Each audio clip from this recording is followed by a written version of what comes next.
Welcome, everyone. Thank you for coming. My name is Todd Williams, and I'm the Executive Director of the Commit Partnership. And I want to thank everyone for coming today and for braving the roads and having the desire to come and hear us talk about something that I think is one of the most important, if not the most important, issue facing our community, and that's the state of education in our region. There's a lot of familiar faces that I'm seeing out here today who are already part of the partnership, and I want to thank you for coming and for doing the work that you've been engaged in for the last 3 years.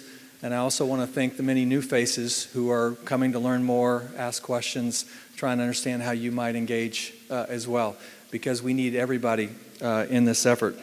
We're going to have a crisp agenda today. We're going to talk about a fair amount of data, but importantly, it's important that we understand that we want to look behind the numbers, because while data is important to help guide and create a sense of urgency where it's necessary, it's also important, that we understand and be mindful of a few key points. And that is, behind every number is a child. And that child has a story, and that child has challenges, and that child is obviously looking to us as the adults in our community to basically represent their best interests and to do everything we can and align all of our resources to make sure that they have the absolute best chance to maximize their potential in life. Secondly, we believe it's really important that data be used to illuminate and not to punish. All the data that we talk about in our work is talking about the collective community. It's not about one school or one teacher or one school district. It's about where we are as a region and how we're working to solve this problem we have in front of us. And finally, we're not here to admire the size of the problem. We know we got a problem. That's why we're here, and that's why we're engaged. It's really to talk about and use the data to create a sense of urgency for why we need to do something, what the numbers are telling us, but equally important to talk and help people understand there are many, many positive stories out there, great achievement occurring in all sorts of classrooms and schools today. And if we just figure out a way how to take those best practices that are happening in those schools and we scale them and we bring the abundant resources that we have in the community that is known as Dallas and Dallas County, it's amazing what can happen and the kickstart and how it will accelerate where we are as a community. I want to talk about a little bit about the history. We started this effort about 3 years ago. And we basically started the first 18 months kind of forming the partnership. We met with people, we asked, and we tried to decide two real key questions. What was going to be our scope? And in all of our bravado, we decided, why not Dallas County? It's big. It's 1,000 square miles. It's 32 cities. It's 14 traditional ISDs. It's 36 charter networks. It's 50,000 students in private schools. And then when you go into higher ed, we've got roughly 200,000 kids in 14 four-year colleges and our 7 county community colleges. So we decided, right or wrong, that we're going to take on Dallas County. Secondly, we decided what we were going to measure. And we decided to measure these 11 indicators that you'll see on the screen. This is our pipeline. We didn't want the measurements to be too many, but we wanted them to be important. So we start with pre-K enrollment.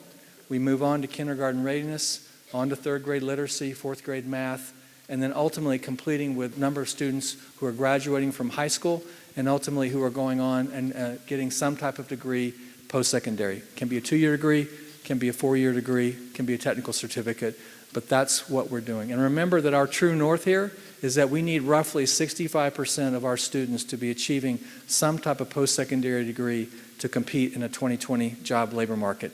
And today, roughly 34% of our adults reflect that type of accreditation. So the pipeline behind us is critically important. So let's talk about our enrollment and talk about the size of what we're dealing with here. We have roughly 540,000 kids in K through 12 in Dallas County. Roughly 50,000 of those are in private schools, and 91% of the remainder obviously is in public schools. Roughly 90% in traditional ISDs and 10% in charters. The key thing here is we started this work, when we did this, started this partnership effort, we started with a few people. We started with roughly 40 partners our first year, and then grew to another 80 partners on top of that. and we're now up to about 160 partners who are doing this work today. Many of you are represented in this audience today. It's a testament that what we're working on today requires the work of a lot of people with a lot of expertise, foundations, numerous school districts, nonprofits, foundations, etc. Lots of people are involved in this work, and it's a tribute. We today effectively are either one of, if not the largest educational collective impact organization in the country, and that's a testament to the foundations who were critically investing in this work and to the people and of the organizations who were focused here. Again, I think it's important to understand why we are significant. 1 in 10 kids in this country is educated in Texas, and 1 in 10 kids in Texas is educated in Dallas County. So what happens here matters. We spend roughly $5 billion in our public K-12 system in Dallas County and roughly $50 billion statewide. And again, 711 schools that do this work each and every day in the public school space. So let's talk about what's really important in terms of where we started, because again, it's important to understand when we started this work 2 years ago and had a baseline. These blue numbers indicate where we were 2 years ago. So again, starting with kindergarten enrollment on the far left and the number of students who are graduating with some type of post-secondary completion on the right. 2 years later, you can see the progress that we've made here.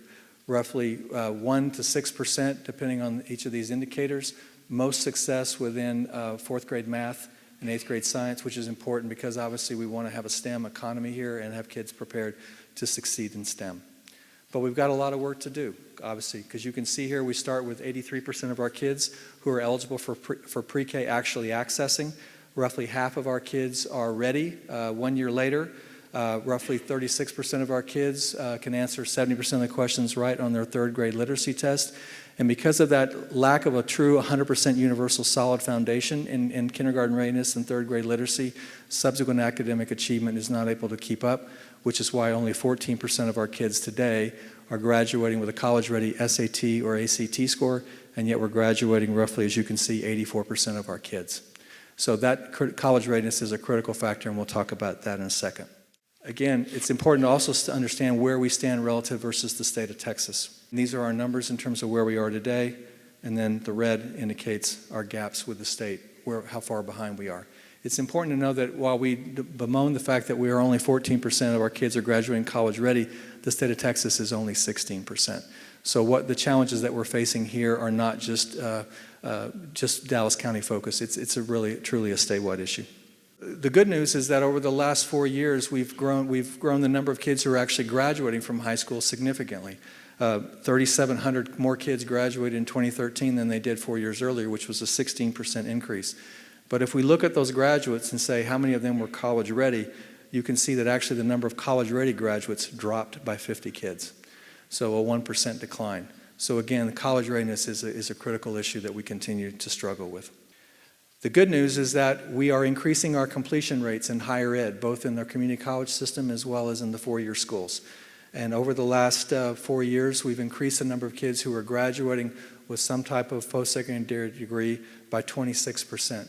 It's a great tribute to the fact that we have more enrollment and people coming to this region to attend a higher ed institution, but it's also a tribute to our higher ed partners who are slowly but steadily increasing their retention rates as well as their 3-year and their 6-year college completion rates. And then I want to finish and talk about what we refer to as our hope charts, where we have outlier performance. This is a lot of campuses here. This is our 3rd grade math in Dallas County, 413 elementary schools. And the bottom axis is effectively the percentage of kids who qualify for free and reduced lunch. The left axis is the percent achievement on their 3rd grade math STAR exam, which again is on a college-ready pace. And you see tremendous dispersion, which only increases as the schools get increasingly poor as you move to the far right. But let me tell you why we call this our hope chart.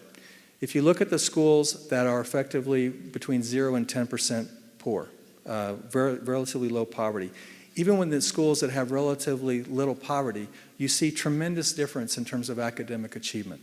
You see upwards of a 50-point gap, 52-point gap in those schools. If you go all the way to the far right hand of the chart and you focus on schools that are 90 to 100% poor, again, you see also tremendous dispersion, upwards of 50 to 60 points in that area as well, 64. And so then if you look at all the schools along that continuum, you'll see anywhere from 40 to 70-point gaps. And all I'm trying to make a point with this chart is that poverty is not destiny. There are examples in all of these schools at the top end of this range that are achieving significant for their kids. And I could look at third grade reading, I could look at fourth grade math, I could look at eighth grade science or algebra. You will see charts that look exactly like this. And the question for all of us is, what are those schools at the top doing? Go and study those. Figure out their best practices and take those practices and the abundant resources we have within our community and go to the schools that are most challenged and figure out how can we solve that issue, because people are already solving it today.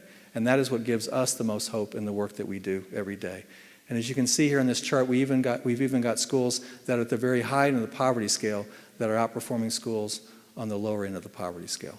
So again, tremendous hope in terms of what these numbers are telling us every day. I'd like to then turn the microphone over to someone I have tremendous respect for. Larry James is the CEO of City Square. He was also the chair of the Mayor's Task Force on Poverty, and he's going to talk specifically about that issue, which obviously is something that we cannot ignore, but we can certainly overcome. Thank you.